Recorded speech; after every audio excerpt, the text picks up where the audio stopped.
Shabbat Shalom veChodesh Tov v'Shem Hashem Naaseh v'Natzliach be'Ezrat Hashem. Un shiur aujourd'hui qui sera dédié pour l'Askara de Yohan Shalom Ben Chaim pour le 25 avril, mais ce sera Shabbat le 25, donc on le fera aujourd'hui. Un jour à l'avance, c'est encore plus parfait pour lui. Be'Ezrat Hashem, Ruach Hashem tenachanu began Eden Elyon v'chol hashorvim imo. Bichlal arachami v'aselichot v'chen yehi ratzon v'nomar. Amen. On est vendredi 24 avril, le 30 Rosh Chodesh Iyar. Donc c'est un très très bon jour, un jour avec beaucoup de ségoulottes, beaucoup de bonnes nouvelles pour nous tous. Be'ezrat Hashem, c'est le mois de la Refoua pour nous tous. C'est le mois où Akadosh Baruch Hu vient particulièrement pour nous relever spirituellement et Be'ezrat Hashem au niveau de notre santé. Ani Hashem Rofecha. On parlera aujourd'hui un peu de la paracha de la semaine et puis on fera un deuxième shiur tout de suite après Be'ezrat Hashem sur Pirkei Avot. Donc un mamar maintenant sur la paracha. Juste un instant, je vais essayer de mettre ça en silence. Voilà. Be'ezrat Hashem Barach. Qu'est-ce que tu me disais? C'est l'Askara de ces 1 an. C'est la skara donc de ces 1 an aujourd'hui, Nachon Meod. J'en profite aussi pour remercier Sosolim Telou, Be'ezrat Hashem Korim Limoun Ayekara, Stéphane Haddad Ayakar, Stéphane Selem aussi Oto Davar, Ve'od Arbe Kaina Ve'chaina, Hashem V'chetrem, Daniel Yaakov Bilar Ayakar, Hashem V'rechotra, que tous qui Be'ezrat Hashem nous soutiennent, ceux qui nous regardent, ceux qui ont besoin de nous soient bénis sur Be'ezrat Hashem sur tous vos chemins. Sans plus tarder, on parlera de la paracha de la semaine.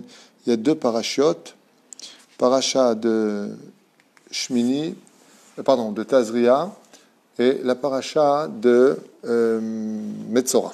Alors, on va dire comme ça, Be'ezrat Hashem, un mahamar sur la paracha de Tazria, bien entendu pour l'élévation de tous les morts d'Israël, et en même temps pour la réfouach shlama de tous les malades d'Israël, une bonne parnassa pour vous tous, beaucoup de bonheur, beaucoup de bonnes nouvelles, Be'ezrat Hashem, et une grande geoula shlema pour nous tous, même si elle tarde à venir, on sait qu'elle arrivera tôt ou tard. Alors, je vais prendre un verset de Tazria, et on va prendre un verset Bli Neder de Metzora, pour pouvoir un peu le développer. Quand on ouvre la paracha de la semaine, on sait que la majeure partie des 2 parachiotes, même la paracha de Tazria, qui parle au début de la femme qui ensemence en premier et qui aura un garçon, d'un coup on nous lance une mitzvah pour elle, qui demande réflexion, même si après le reste de la paracha de Tazria parle essentiellement de la lèpre. Maladie qu'on l'avait déjà expliqué, une maladie spirituelle qui n'est pas dépendante du médecin. Le médecin ne peut rien faire pour soigner de la lèpre. C'est uniquement dépendant du Kohen qui définira si oui ou non la personne est devenue Tahor ou est devenue Tamé. Le récap de tout cela, c'est-à-dire que ce qui englobe ces 2 parachutes, c'est un même et unique but. Lequel? Celui du Lashon Hara ou celui du Motzi Shemra. Les Chachamim disent, on ne dit pas Metzora, celui qui est lépreux, mais Motzi Shemra, celui qui fait un mauvais nom à l'autre. Parce que les gens, et tout le monde sans exception pratiquement, ne réalisent pas la gravité extrême de parler du mal ou de parler de façon péjorative de l'un et de l'autre. Très souvent, on le fait sous l'égide des nerfs, parce qu'on a subi une injustice, parce qu'on en a ras-le-bol, et on se permet d'ouvrir notre bouche très très facilement.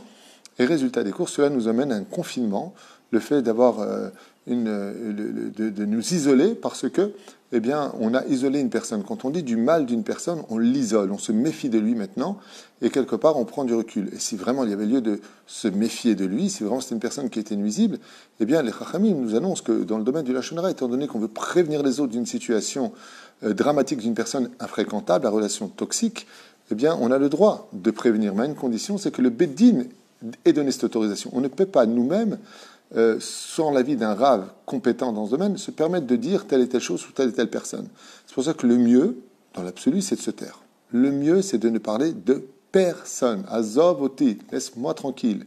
Pourquoi? Parce que très souvent, même quand ce que l'on dit est des vérités, il arrive que la personne qui est agie, était dans une mauvaise période de sa vie, était dans une situation où, ce qu'il a fait, c'est pas bien, mais c'est pas lui. C'est-à-dire que ce n'est pas une habitude, ce n'est pas le personnage, ce n'est pas sa nature. Mais par contre, si on tombe sur des gens qui sont voleurs de nature et qui sont récidivistes à maintes et maintes reprises, alors dans ce cas-là, on fait une shelat racham, et est-ce qu'on a le droit de prévenir ou pas les employeurs, ou est-ce qu'on a le droit de prévenir les personnes qui le fréquentent, faites attention, il a mauvaise réputation dans ce domaine ou pas. La reine, il y a ce qu'on appelle la tsaraat, on va prendre la personne, on va l'isoler dans une maison pour lui faire subir ce qu'il a fait subir, en d'autres termes, pour qu'il réalise plus exactement la gravité de cette haine qu'il a eue, parce que ça s'appelle de la haine gratuite. Parce que dans l'absolu, quand on vient et qu'on parle des gens, si on s'arrêtait un instant et qu'on se disait, on se disait, mais qu'est-ce que j'ai à gagner de le dire? Ben, ça m'a fait du bien parce que, voilà, c'est gratuit. C'est ce qu'on appelle la haine gratuite. On dit que le temple a été détruit à cause de la haine gratuite, et en même temps on dit que c'est à cause du Lachon Hara. Décide. Bien, c'est l'un qui a provoqué l'autre. Quand on a de la haine gratuite, on fait du Lachon Hara. Et quand on aime quelqu'un, même s'il est mauvais, on ne dit pas de Lachon Hara. Par exemple, est-ce que vous aimeriez qu'on vous dise des vérités en mal de vos enfants? Non. Les gens n'aiment pas entendre du mal de leurs enfants, et pourtant c'est des vérités. Ton fils, il a frappé le mien, ton fils, il s'est mal comporté à la synagogue, ton fils, il ne se lève pas à la prière, ton fils, Mais pourquoi ça nous dérange? Il a dit une vérité. C'est du pur Lachon Hara. Et nous, ça nous fait mal, parce qu'on l'aime. Machma que quand on aime quelqu'un, on n'aime pas entendre du mal de lui. On n'aime pas entendre du mal de lui. Laisse-moi, moi je vais m'en occuper, mais toi, tu ne dis pas du mal. C'est exactement ce qui se passe dans le ciel. Dieu, il dit, si mes enfants ils font du mal, moi je m'en occupe, je suis le père. Mais vous, entre vous, ne me dites pas du mal de mes enfants. Ne venez pas me dire à moi du mal de mes enfants et ne dites pas du mal les uns et des autres de vos enfants. Sinon, ce qui se passe, c'est que vous allez entacher, tout comme la parole est spirituelle, parce qu'elle est abstraite, de la même façon, la neshama qui est abstraite, même si elle existe aussi fort qu'une parole, eh bien, parce qu'elle a été créée par la parole, eh bien, le Créateur du monde nous touche à travers la spiritualité, c'est-à-dire l'âme, et donc c'est une maladie qui n'est pas dépendante de la médecine. La médecine ne peut qu'isoler ces personnages, tandis que le Kohen, lui, par contre, peut nous guérir par le raisonnement de la faute qu'on a commise. La reine, je vais commencer exceptionnellement par la deuxième paracha de Metzora, et ensuite on dira un Mahamar sur la paracha de Tazria. D'accord? Alors, j'arrive dans Metzora, on est dans le chapitre 14, et on va commencer à expliquer quelque chose de très bizarre à entendre. Et on nous dit comme ça, que pour faire la kapara de la lèpre et de tout ce processus, une fois qu'il a été soigné, il va falloir qu'il apporte un korban. On se sera attendu à un keves, à une espèce de mouton, à une chèvre, on se sera attendu à un taureau. Non, écoutez bien. Donc qu'est-ce qu'il vient prendre? Il vient prendre deux oiseaux, Erez et le bois de Erez, cèdre. Donc il prend un oiseau, il lui fait la shrita, son sang coule dans une espèce de récipient avec de l'eau lustrée, de l'eau pure, maim chaim, velakach et saerez, vet ezov. Donc il prend le ezov, c'est une plante, vet shenet olaad, vet atzipor achaya taval otam bedam atzipor ashichuta b'maim chaim veiza el bait sheva pamim. Et là, on rentre dans une espèce d'une cérémonie extrêmement cruelle. Pour un esprit logique, ce qu'on entend ici fait non seulement barbare, mais presque stupide. C'est presque stupide. Écoutez bien ce que nous dit. Bien entendu, ça ne l'est pas, mais écoutez bien. En d'autres termes, je fais ça en deux mots. Il prend un oiseau, il prend un oiseau, il lui fait la shrita, il lui coupe la gorge, vachement intéressant. Et ensuite, il verse son sang dans une espèce de kéli, dans lequel il y a un peu d'eau, donc le sang se mélangera avec de l'eau. Et ensuite, il va asperger 7 fois son isbéach à droite et gauche. Shiva Pa'amim. Ou sur la maison, exactement. Et la baït, parce que là-bas où il est enfermé. Vichita et baït bedam atzipor. Donc, pardon, c'est pas le misbar, c'est la maison. Et donc, une fois que c'est fait, écoutez bien, Maim Chaim, atzipor achaya. Donc il plonge le deuxième oiseau qui était vivant dans le sang lui aussi de l'animal, de son confrère, et une fois qu'il est plein de sang, un truc de fou, Vichita et Tabaït bedam atzipor, ou bamaim achayim ou batzipor achaya ou be'etz aerez ou ezov shne tolaat. Eh bien écoutez bien ce qu'il fait. Veshilach et atzipor achaya el mechutz lair el pene asade vichiper al abayit vetaer. Donc en deux mots c'est très simple. Non seulement maintenant la personne est guérie, mais la maison qui était lépreuse, elle avait besoin aussi d'un tikkun. Qu'est-ce qu'on fait? Eh bien, on prend deux oiseaux, il y en a un que l'on tue, on verse son sang dans une espèce de récipient avec de l'eau spéciale, ensuite on prend le deuxième animal, on le trempe aussi dans le sang, un truc de malade, et on le verse, on jette 7 fois, on asperge, des fois les mots ne viennent pas, la maison pour la rendre pure elle aussi. D'accord? Et qu'est-ce qu'on fait de l'oiseau qui est resté vivant et qui est plein de sang comme ça sur lui? Eh bien, on va vers la ville et on le libère, et puis cet oiseau prend son envol et il s'envole. C'est une cérémonie très bizarre, non? Eh bien, cette cérémonie-là, elle est là pour nous faire prendre conscience que quand on fait du Lachon Hara, ce n'est pas que notre bouche qu'on a rendue impure et on a tué une personne, mais les murs s'imprègnent d'une avéra. Et cette avéra-là, c'est-à-dire que la maison elle-même, elle a besoin d'une purification. C'est pour ça que je dis souvent que quand ça ne va plus dans vos vies, quand il y a des trucs qui bloquent non-stop, c'est bien de refaire une Chanoukat Bait avec toute la lecture de la Chanoukat Bait. C'est très bien parce que c'est un tikkun qui rend la maison pure. Comme on le voit ici, quand on dit trop de mauvaises choses, quand on a vu des choses qui n'étaient pas bien dans sa vie, qu'on a fait des choses qui ne devaient pas être faites dans une maison, comment tu veux la renouveler? Alors au niveau concret, tu peux donner un coup de peinture, changer un peu les meubles, si tu as envie qu'elle ait un autre aspect. Mais spirituellement, tu n'as rien changé. Comment tu changes ça? En faisant le Chanoukat Bait. À l'époque, comment on faisait? Pour ce tikkun-là précis, eh bien, on prenait 2 tziporim. Et maintenant, il y a une très grande leçon à apprendre de cela par rapport à la Shonara. Il y en a un qui meurt chez les oiseaux, il y en a un qui est lâché. Il y en a un qui meurt qui représente celui de qui tu as dû du Lachonara, pour lequel tu as été puni au niveau de la lèpre, des maladies de peau et que ta maison est devenue impure. Lui, tu l'as tué. Ce qui fait que quand tu fais la shrita, où est-ce qu'on fait la shrita exactement? Là où il y a les cordes vocales, là où il y a le canet. Et quand on fait la shrita, ça veut dire que maintenant, ce que tu as fait, c'est que les gens ne vont plus lui parler. Tu as tué une personne parce que tu l'as éloigné de cette importance de vivre en société. Puisque tu as dit du mal de lui, les gens vont se méfier, les gens vont prendre du recul, les gens vont le voir d'un mauvais œil et vont avoir des préjugés sur lui. Lui représente l'oiseau qui a été tué. C'est-à-dire que la personne qui était malade de la lèpre parce qu'il a fait du Lachon Hara prenait conscience quand on tue un oiseau qui n'avait rien fait, en disant, tu vois cet oiseau? Ouais, ben il va mourir. Il dit pourquoi? Il dit parce que c'est ce que tu as fait. Tu as tué une personne, parce que maintenant plus personne ne lui parle à cause de ce travail que tu as fait sur lui. Comme ça, très très bien, les spécialistes dans ce domaine, les pervers narcissiques. C'est des spécialistes d'isoler les gens, de dire du mal, de manipuler tout le monde. Résultat des courses, l'autre oiseau, lui, ben, il est plongé dans le sang de l'animal, puis il est relâché à travers les champs. Et il s'en va. Est-ce que c'est rattrapable? Est-ce que vous avez déjà essayé de rattraper un oiseau que vous avez lancé dans la nature en liberté? Réponse, impossible à rattraper, je vous l'affirme. Parce que combien même vous penseriez que c'est cet oiseau, c'est peut-être un autre oiseau. Quand on prend un oiseau qui a peur de l'homme et qu'on le lâche, il prend son envol vers des directions que vous ne retrouverez jamais. Et ça, c'est l'allusion à la conséquence du Lachon Hara. C'est vrai que d'un côté, tu as regretté d'avoir tué une personne, mais ce que tu ne pourras jamais faire, c'est récupérer tous les dégâts de cette mauvaise parole qui sont partis sur tous les réseaux sociaux, qui eux-mêmes ont été transmis à d'autres personnes, qui eux-mêmes ont été transmis à d'autres personnes, qui eux-mêmes ont été transmis à d'autres personnes, que des milliers de personnes que tu ne connais pas ont vu. Ouais. Et ça, c'est l'oiseau qu'on a libéré dans les champs. Pour faire comprendre à voix haute, on dit fais très attention.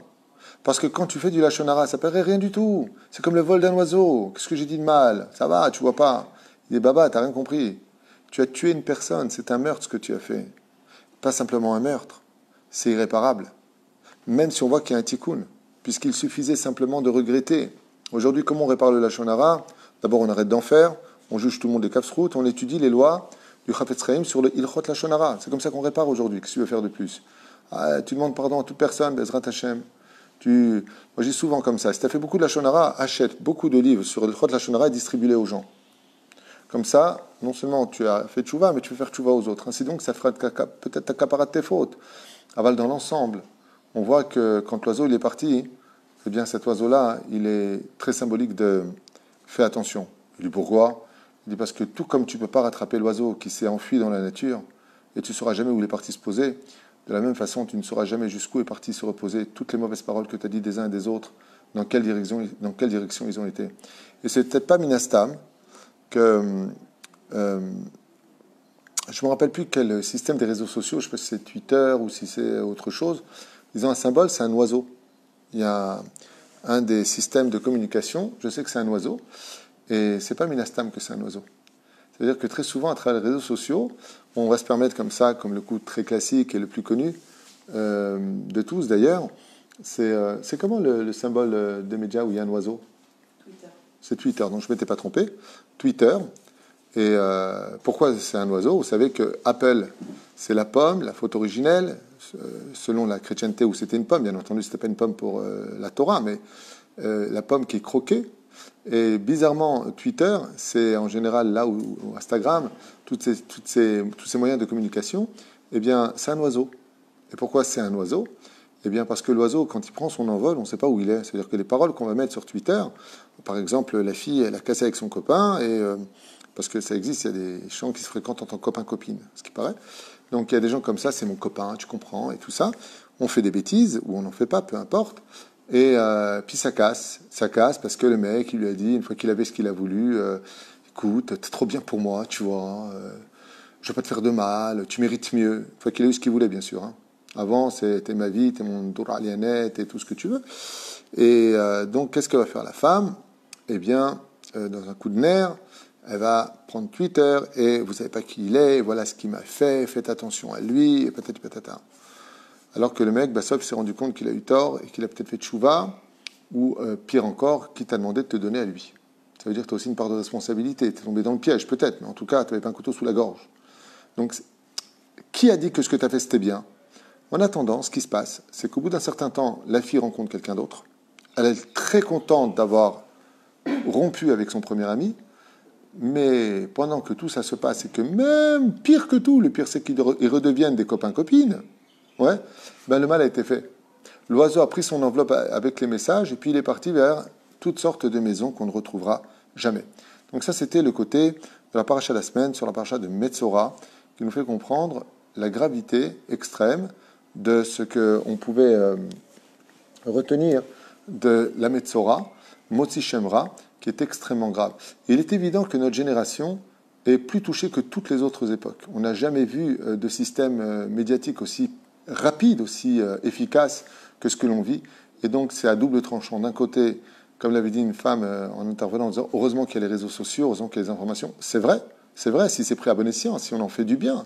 C'est évident qu'aujourd'hui, pour divulguer la Torah, tchic-tchac, c'est magnifique. Quelqu'un qui fait un très bon cours, qui sait bien parler, il peut avoir 10, 15, 20, 30, 40 000 personnes qui puissent le regarder en direct. C'est magnifique. Même à l'époque du Beth Amikdash, on n'arrivait pas à réunir autant de monde. C'est quand même impressionnant. Et quoique dans Masechet Pesachim, Bedafkav Vav Mudalef, là-bas, on disait qu'il y avait des centaines de milliers de personnes qui pouvaient entendre Rabbi Yochanan ben Zakkai quand il faisait son Dvar Torah. C'est-à-dire qu'à l'époque du Beth Amikdash, on n'avait même pas besoin des médias pour faire savoir les choses, puisque la voix se transportait, comme ça dit la Gemara, dans les oreilles de tout le peuple d'Israël. Aval, quoi qu'il advienne, aujourd'hui, les moyens sont très très efficaces pour faire le bien. Très efficaces. Et heureusement que ces réseaux existent quelque part, parce que on peut enseigner de la halachot à distance, parce qu'on peut faire de grandes mitzvot à travers des enseignements grâce aux réseaux sociaux. Mais de l'autre côté, à cause de ces réseaux sociaux, on peut faire un mal qui est beaucoup plus rapide qu'à l'époque où il n'y avait pas de médias. Parce que avant, on pouvait dire du mal que dans sa ville. Ça n'allait pas se transporter spécialement dans une autre ville. Tandis qu'aujourd'hui, on touche tous les pays du monde entier. Et c'est pour cela que notre tikkun, le plus important aujourd'hui, c'est la teshuva des médias. C'est-à-dire la teshuva de fais attention à ce que tu mets sur YouTube, fais attention à ce que tu mets sur Twitter, sur Instagram, ou Collegram, j'en sais rien, moi, tous ces trucs-là. Parce que c'est pas moi qui m'en occupe ici. Mais fais très très attention, parce que c'est d'une efficacité extrême pour faire encore plus mal, tout comme ça peut être une efficacité extrême pour faire encore plus de bien. Ça, c'était donc le volet sur la paracha de Metzora. C'était juste un petit verset comme ça qu'on a vu ensemble. Si je m'en réfère maintenant à la paracha de Shemini, alors, pardon, je ne sais pas ce que j'ai avec Shemini, j'adore cette paracha et c'est pour ça que ça parle de la cacheroute ici, de Tazria. Okay. Je suis toujours en première fois, et même j'avais dit en référence, on parle de la Tara dans Shemini alors que c'était Tazria. Je sais que c'est Tazria, mais dans ma tête, Shemini, c'est une paracha qui me parle beaucoup. Les animaux purs et impurs, il y a tellement de secrets là-dedans que à chaque fois je me trompe. Top. Alors, on va voir ensemble un Mahamar sympathique, très sympathique, Bezrat Hashem, sur la paracha de Shemini. Alors, Vedaber Adonai Moshe, c'est comme ça, je suis fatigué, j'ai pas beaucoup dormi, je suis fatigué, j'ai le droit à l'erreur. Ok? Paracha Tazria. Mais tu veux ça pourquoi j'ai dit Shemini? Parce que chez moi, Tazria, elle commence souvent, c'est marqué Parashat Shemini, parce que c'est la fin de la Parashat Shemini. Donc j'ai quand même une petite excuse. Tov. Mon impresario, donc ma femme, me dit non, c'est pas ça, c'est l'autre. Vaidaber Adonai el Moshe les morts. Dieu parla à Moshe en ces termes. Daber el béni Israël les morts. Isha qui tazria, une femme qui ensemencera en premier, donc Veyalda Zachar. Et donc elle engendrera un garçon. Veta ama shivat yamim kim nida devota vechule vechule. Donc la femme qui a engendré un Zachar. se rendra donc impur. Et d'un coup, on a un verset ici qui est la suite logique quelque part de l'enfantement, puisqu'on parle d'un garçon. Il y a marqué Uvayom Hashemini Imol Bessar Orlato. Et enfin, Deoraita, on verra que Dieu nous demande le 8e jour, Imol Bessar Orlato, il fera la Brit Mila. Et je voudrais faire une parenthèse sur cette phrase, Uvayom Hashemini Imol Bessar Orlato. Au sage de nous dire comme cela, comme l'expliquait le rabbin de Metzger, l'ancien grand rabbin d'Israël Ashkenaz, le 8e jour, donc, on fera la Brit Mila. Alors, on va voir deux choses ensemble à propos de la Brit Mila. Petit 1, quand est-ce qu'on peut faire la Brit Mila? Petit 2, pourquoi Dafka au 8e jour et pas au 7e ou au 9e jour ou au 5e jour? Ou pourquoi pas le jour de la naissance même? Vous savez qu'on fait tout de suite des piqûres dès que l'enfant sort du ventre de sa mère. Alors pourquoi on ne fait pas la Brit Mila sur place? Le 8e jour, on fera la Brit Mila. Le Shulchan Aruch Derech Hagav nous dit qu'on a toute la journée pour faire la Brit Mila.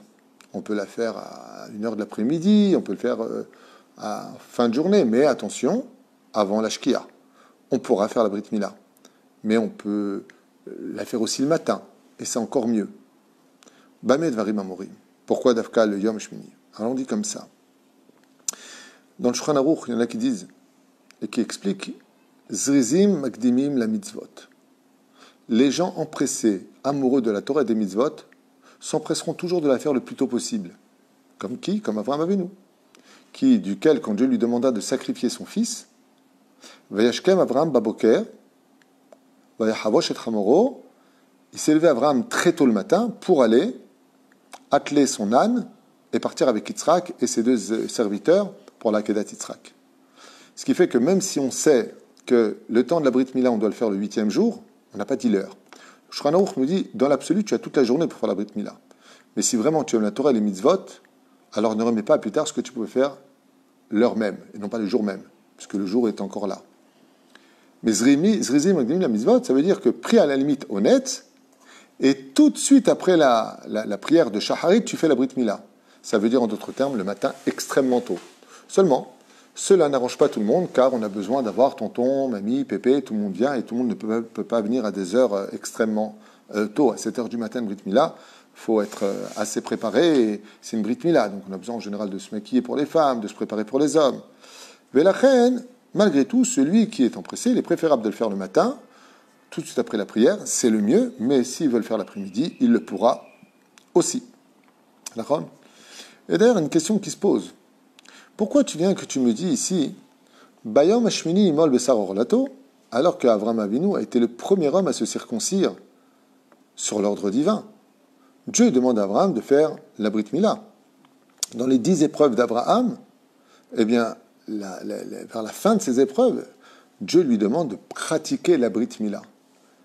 Et bizarrement, Avraham Avinu, qui est quelqu'un qui est zariz pour la Torah et les mitzvot, c'est-à-dire quelqu'un qui est empressé, dès que Dieu lui demande quelque chose, il dit tout de suite « Vayomer Hineni, me voici tout de suite, j'attends pas une seconde, quand il faut servir Dieu, je cours ». Avraham Avinu, Dafka, le jour de la Brit Mila, nos sages nous disent que Avraham l'a fait, Dafka, en plein après-midi, quand le soleil était à son zénith. Et là, on pose une question, on dit hey, mais si on doit faire la Brit Mila, Beyom Hashmini, d'accord, mais si on doit faire la Brit Mila le plus tôt possible, pourquoi est-ce que le père de la nation juive a fait la Brit Mila bien après le lever du soleil? Et voilà ce que nous disent les Chachamim. Lama. Car il devait attendre que tout le monde soit là pour lancer un message de pureté universelle et pour toutes les générations. Ça veut dire quoi? Ça veut dire qu'Avraham est le premier homme à qui Dieu lui demande la Brit Mila. Ça veut pas dire qu'avant, Shem, il n'avait pas la Brit. Noach, il n'avait pas la Brit. Ça n'a rien à voir avec ça. Ils avaient la Brit. Mais de façon officieuse, dans le texte de la Torah, on découvre qu'Avraham reçoit ordre de Dieu de faire la Brit Mila. Et comme il sait qu'Avraham, que tout ce qu'il fait est pour toutes les générations, et qu'Avraham est un peu le père de toutes les nations du monde, c'est pour ça qu'il est accepté chez les musulmans, Ibrahim, chez les chrétiens, Avraham, chez nous, Abraham en français, Avraham, pour nous les Hébreux, eh bien, il savait que son message était universel, et donc il devait attendre que tout le monde puisse se réunir Et donc attendez que le soleil soit à son zénith pour être certain que tout le monde se soit levé et qu'il ait le temps de venir entendre à voix haute qu'Abraham a reçu un ordre de Dieu de faire la Brit Mila. Tandis qu'à l'échelle du peuple d'Israël, c'est une mitzvah pratique, c'est une mitzvah personnelle que Dieu demande à chaque juif. Donc on n'est pas obligé d'attendre que tout le monde soit présent, que tout le monde vienne. C'est pour ça d'ailleurs qu'on n'invite jamais une Brit Mila. N'oubliez pas ce détail. Ne dites pas et n'envoyez pas de faire part. Je vous invite à ma Brit. On n'invite pas pour une Brit Mila, parce que comme Eliyahu Hanavi vient à la Brit Mila, si vous avez invité qui ne vient pas, c'est une offense pour Eliyahu Hanavi. Donc on prévient de la Brit Mila. Nous serions honorés de votre présence. Ou alors, la Brit Mila aura lieu en espérant que vous puissiez. Mais d'inviter, c'est assourd. Velachen, comme vous l'avez bien compris, Avraham Avinu est le symbole de la Brit Mila. Et en tant que symbole de la Brit Mila, eh bien, il se devait d'attendre pour la mitzvah d'enseigner la valeur extraordinaire de la Brit Mila. Deuxième explication. Pourquoi est-ce que c'est marqué Zrizim, Akdimim, la mitzvot? Ça veut dire on te demande de faire une mitzvah. Oui. Le matin, oui. Mais Avraham Avinu, est-ce qu'il avait 8 jours quand il a fait la Brit Mila? Il avait 99 ans. Et donc, étant donné que ce n'était plus en son temps, comme par exemple si une femme accouche d'un enfant qui a la jaunisse, par exemple, ou alors que l'enfant n'est pas... il est né pag. Pag, c'est-à-dire il est né avant son temps. Prématuré, exactement. Eh bien, dans ce cas-là, on ne pourra pas faire la Brit Mila ni le jeudi ni le vendredi, parce que c'est trop proche de Shabbat. Donc, on le repoussera au dimanche. Yom HaShmini, ça, c'est plus en son temps. Donc, à partir du moment où on te demande Zrizim, Akdimim, la mitzvot, c'est-à-dire que les gens empressés d'accomplir la mitzvah le feront le plus tôt possible, c'est dans les conditions où ça tombe vraiment le 8e jour. Chez Avraham Avinu, disent les Chachamim, il avait 99 ans. Le 8e jour avait été dépassé depuis bien longtemps. La reine, il n'était pas concerné pour la mitzvah de la Brit Mila, comme ce sera le cas de l'enfant de la paracha de Tazria. On avait déjà développé ce sujet-là, c'est pas grave, je voudrais revenir dessus et rapporter aussi quelques témoignages. Pourquoi Dafka le 8e jour? Pourquoi la Brit Mila? On a posé la question tout à l'heure, on a dit Dafka le 8e jour. C'est tellement important de faire la Brit Mila. Vous savez que la Brit Mila est le symbole par lequel le peuple d'Israël se reconnaît exactement. Comme Immarshemov Zechlo Hitler, avec les SS, quand ils cherchaient des Juifs, la première des choses qu'ils cherchaient à voir, c'est la Brit Mila des Juifs. Montrez-moi que vous avez le sceau du roi sur vous. Car il faut savoir que la valeur de la Brit Mila est le sceau du roi. Vous savez qu'un roi a un sceau à son doigt, et c'est avec ça qu'il signe les décrets. Nous, les Juifs, on signe toutes les mitzvot par la Brit Mila. C'est pour ça qu'avant qu'un enfant ne puisse faire la moindre mitzvah, même répondre Amen, il faut d'abord qu'il ait la Brit Mila. D'abord est le sceau du roi pour qu'à chaque fois que tu fasses une mitzvah, grâce au mérite de la Brit Mila, comme si que tu donnais un coup de tampon à chacune des mitzvot. C'est-à-dire que si chaque mitzvah était représentée par un bout, une lettre, comme quoi qu'aujourd'hui j'ai accompli telle mitzvah, il faudrait bien une signature en bas. C'est la Brit Mila de l'homme et de son épouse, par le biais de l'homme, que nous acquérons des mitzvot. Car l'homme et la femme sont associés dans les mitzvot. C'est pour ça qu'il est impératif aussi pour une femme d'être mariée al pi Kabbalah et non pas selon la halacha, parce que grâce à la Brit Mila de son mari, elle aussi cautionne ses mitzvot Bezrat Hashem. Okay? Il y a une question qui dit, de ces 8 ou 9 enfants qu'a eu Abraham, seuls Jacob et Ishmaël ont été circoncis? Non. Tous les autres aussi? D'accord, mais Yosef a circoncis toute l'Égypte. Il y a jusqu'à aujourd'hui, je ne sais pas combien c'est vrai ce que je veux dire, mais c'est ce que j'ai vu et entendu et même lu sur Internet. 80% des Américains non-juifs font la Brit Mila. Seulement, ils ne retournent pas. Ils coupent, mais ils ne retournent pas. Pourquoi? Parce que selon la médecine, si on ne fait pas la Brit, si on ne coupe pas en bas, c'est un nid à microbes et à bactéries. D'accord?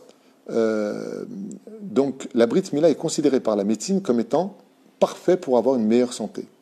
Ça veut dire que ça protège réellement la personne de mauvaises influences microbiennes. Donc aux États-Unis, il y en a beaucoup qui le pratiquent. Beaucoup. Ils ont voulu interdire dans certains pays la Brit Mila parce qu'ils se sont rendus compte que c'était barbare. Mais parce que, comme disent les Chachamim, il faut savoir que quand tu coupes l'enfant, d'ailleurs c'est marrant parce que vous, peut-être que vous ne le voyez pas, moi je suis très souvent à des Brit Mila, mais l'enfant, vous savez quand est-ce qu'il pleure? Pas au moment où on lui coupe. Au moment où il coupe, il n'a pas mal à ce moment-là. La lame est tellement parfaitement aiguisée que l'enfant ne souffre pas. Quand est-ce qu'il pleure l'enfant? Quand il y a la Brit Mila et que le Moël détache la peau de la Brit Mila. Il la détache, elle est collée, et quand il la détache, ça fait extrêmement mal à l'enfant. Ça dure juste le temps de faire 1 et 2. Et l'enfant continue à pleurer à cause de ça. Quand il rentre à l'intérieur, le séparateur et qui vient pour couper, l'enfant n'a pas mal du tout à ce moment-là. C'est pas ça qui lui fait mal. Et la preuve en est. Vous avez remarqué que souvent, quand le moelle est un bon moelle, ceci étant, souvent, dès qu'on a coupé et que là, vous prenez l'enfant, vous lui mettez la tétine, il arrête de pleurer. La douleur s'en va. Elle se réveille le 3e jour selon le Ramban. Le 3e jour, la douleur réapparaît un petit peu. Et à part ça, je vous affirme, vous pouvez demander à n'importe quelle personne sur Terre, est-ce qu'il se rappelle de la douleur de sa Brit Mila? Personne. Personne. Mais la reine, il y a juste un moment qui fait pleurer l'enfant, et je l'ai vu à des milliers de brites où j'ai participé. Mamache, depuis 33 ans ici, et même à Paris avant, l'enfant, quand on était enfant, on était curieux, on regardait ce genre de choses. C'est uniquement quand il rentre, comme ces petits appareils comme ça, pour bien séparer, pour tirer la orla et pouvoir la couper. Donc c'est vraiment le seul moment où il a mal. À part ça, l'enfant, tout de suite après, ne sent plus la douleur, je vous l'affirme, comme le disent d'ailleurs les Chachamim. Il n'y a rien de barbare à faire la Brit Mila.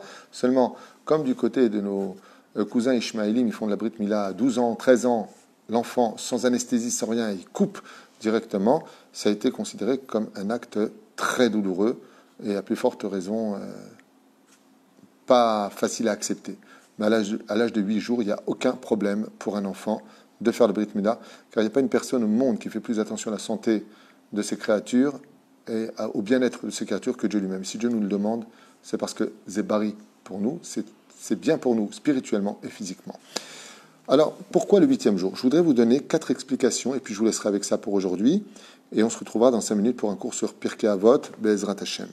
Alors, Rabbi Shimon Bar Yochai, donc lui dans Masechet Nida, il nous dit quoique tout le monde, pour ne pas que tout le monde soit souriant, bah oui, quand on annonce une Brit Mila, c'est une très bonne nouvelle, Mazel Tov, et le père et la mère, eux, sont malheureux. Pourquoi? Parce qu'elle est toujours impure, parce qu'elle est dans une situation dangereuse, comme disent les Chachamim. Si une femme a accouché, même à Kippour, tant qu'elle est dans les 3 jours de l'accouchement, elle mange et elle boit à Kippour. Si elle est dans les 7 jours, on lui pose des questions. Est-ce que tu peux tenir ou tu ne peux pas tenir? Est-ce que tu penses que tu peux jeûner ou tu veux manger? Si elle dit non, je veux manger, on lui donne tout de suite, après les 7 jours de l'accouchement, pendant les 7 jours de l'accouchement, non pas après, pendant. Pourquoi? Parce que la femme est dans un état de fatigue absolue. Elle s'est démontée de l'intérieur à un tel point que nos rabbinim nous ont appris quelque chose, qu'une femme qui vient d'accoucher, eh bien, serait quitte de jeûner pendant 24 mois, sauf le jeûne de Kippour et le jeûne de Tisha B'Av. Pourquoi? Parce que tous les os à l'intérieur se sont démantelés pour laisser passer la vie entre ses entrailles. Mais la reine, on ne peut pas attendre que cette femme-là, dit Rabbi Shimon Bar Yochai, qui est dans un piteux état, on dit maintenant tu viens, il y a aussi la Brit Mila, laisse-moi le temps de me remettre. À partir de quel jour la femme se retrouve un petit peu plus en forme? Dafka le 8e jour. À la fin du 7e jour, la femme déjà commence à aller mieux. Et ce n'est pas minastam que les hôpitaux, en Europe, en France et ailleurs, quand une femme accouche, après la semaine, ils lui demandent de retourner chez eux. En Israël, c'est au bout du 3e jour. Mais les jours qui sont approximatifs sont souvent, bon, ça peut être dans certains hôpitaux 5 jours, 6 jours, mais en majorité, c'est après 7 jours. L'enfant reste à l'hôpital et on surveille l'état de la maman. Il y en a qui disent que l'état de la maman est en danger encore pendant les 7 jours après l'accouchement. C'est-à-dire qu'il peut y avoir un retournement, chas shalom chez l'oneda, un retournement de santé pour la mère. Et donc, c'est ce que nous apprend Rabbi Shimon Bar Yochai. Mais là, tout le monde est content, l'enfant va faire la brite, mais là, tout le monde dit Mazel Tov. Et le père et la mère, eux, sont encore dans une situation de remets-toi vite de cet accouchement. Quoique dans l'ensemble, Baruch Hashem, tous les accouchements se passent très bien, qu'il n'y ait pas d'ambiguïté. Rabbi Yosef Chaim Rosenfeld, Zecher Tzadik Kadosh Ivracha, lui, il dit que... Oui, pardon, autant pour moi. L'explication de la faiblesse de la femme, c'était Rabbi Yosef Chaim Rosenfeld. La 3e raison, c'est le Rambam. Le Rambam, lui, il dit, tout simplement, parce que l'enfant a sa santé beaucoup trop fragile avant les 8 jours pour faire la moindre opération. Il est impératif de comprendre que quand un enfant sort du ventre de sa mère, dit le Rambam, jusqu'au 8e jour, il a encore la faiblesse d'un embryon dans le ventre de sa mère. Il faut faire extrêmement attention. Les médecins, bizarrement, ont reconnu que la krisha du sang, c'est-à-dire la coagulation du sang, se faisait à la fin de la journée du 7e jour au soir, c'est-à-dire veille du 8e jour. Ce qui fait que pratiquer une opération sur un enfant qui n'a pas encore atteint les 8 jours serait l'équivalent de faire une opération à quelqu'un qui a du sucre. On appelle ça le diabète. Merci. Parce que le sang ne coagule pas. Par contre, à la veille du 8e jour, quand on fait Brit Yitzhak, le sang de l'enfant, disent les médecins, coagule totalement. Et c'est exactement ce que dit le Rambam. Car la peau et la santé de l'enfant n'est pas terminée jusqu'à la fin du 7e jour. Et donc, le 8e jour, Be'ezrat Hashem, il pourra pratiquer la Brit Mila, car son sang va vite coaguler et sa peau est déjà, au niveau des molécules, totalement prête à se refermer. Explication du Rav Ovadia Yosef, et je finirai avec ça. Pourquoi le Rav Ovadia Yosef, il dit, qu'à le 8e jour, et pas avant? Il dit tout simplement, parce qu'on sait tous que l'enfant dans le ventre de sa mère apprend la Torah avec l'ange Gabriel, et qu'il va apprendre toute la Torah écrite, la Torah orale, comme vous avez compris, tous les livres qui existent, on les lui apprend dans le ventre de sa mère pendant 9 mois. Un enfant ne s'ennuie pas du tout dans le ventre de sa mère. Et juste avant de sortir, l'ange Gabriel, à ce qui paraît, lui donne un coup ici, juste au-dessus de la lèvre supérieure, pour lui faire oublier toute la Torah qu'il a appris. Et il voit même sa vie. Et on lui explique son tikkun. On lui explique ce que Dieu attend de lui. Et dans un éveil parfait, la neshama de cet enfant dans le ventre de sa mère réagit en disant « Je jure de réussir ma mission, je jure de respecter la Torah, les mitzvot et d'être shomer Shabbat. » Combien de fois il jure? Il jure 2 fois. Par 2 fois, il viendra jurer qu'il restera fidèle à la Torah et les mitzvot. Seulement, nos sages nous disent qu'il n'y a pas un jour de deuil plus grand au monde que celui qui n'étudie pas la Torah, ou pire encore, qui a oublié sa Torah. Et étant donné que l'enfant lui-même, le bébé, porte le deuil pendant 7 jours, parce que juste avant, pendant 9 mois, il avait toute la Torah en lui, et maintenant qu'il est sorti du ventre de sa mère, on lui a fait oublier toute la Torah. Il dit, c'est l'enfant qui est en deuil. Et de quoi il est en deuil? Il dit, l'enfant, il est en deuil de l'étude de la Torah qu'il a appris dans le ventre de sa mère. Et combien de jours on s'assoit en deuil? 7 jours. Donc le 8e, il pourra commencer le processus de se souvenir de toute la Torah, par commencer par la mitzvah qui concerne les 13 alliances reliées à Dieu, la Brit Mila. On est obligé en réalité d'attendre que l'enfant finisse le deuil de sa Torah qui a été oubliée, pour pouvoir lui dire maintenant, Mazal Tov, commence le processus de retrouver la Torah qui était en toi. En d'autres termes, dit le Rav Ovadia Yosef, quand un juif fait teshuva et qu'il se met enfin à étudier la Torah, ce n'est pas une Torah qui vient de l'extérieur qui pénètre son intérieur, mais c'est tout simplement son intérieur qui se réveille à la Torah extérieure. C'est-à-dire que cette Torah est déjà en lui, il suffit simplement de revenir sur ses études pour réveiller en soi cette identité que nous avions depuis la naissance, Be'ezrat Hashem et la conception de nos âmes. Voilà, 4 explications sur pourquoi Bayom, Hashmini, Imol, Bessar, Orlato. Shabbat Shalom Vorach, Chodesh Tov et Sameach. Le shiur, comme je l'ai dit, était pour l'élévation de l'âme des 12 mois. Beshem Atov, Ayakar, Vadagul, Yohan, Shalom, Ben Chaim, Zichrono, Livracha. Ruach Hashem, Tenachenu, Began Eden, Lyon, Bechol Ashurvim, Imo, ainsi que tous les autres, Be'ezrat Hashem, qui nous écoutent. À bientôt. Et chez Niske, Bezrat Hashem, de très très très bonnes nouvelles pour nous tous. Amen, amen.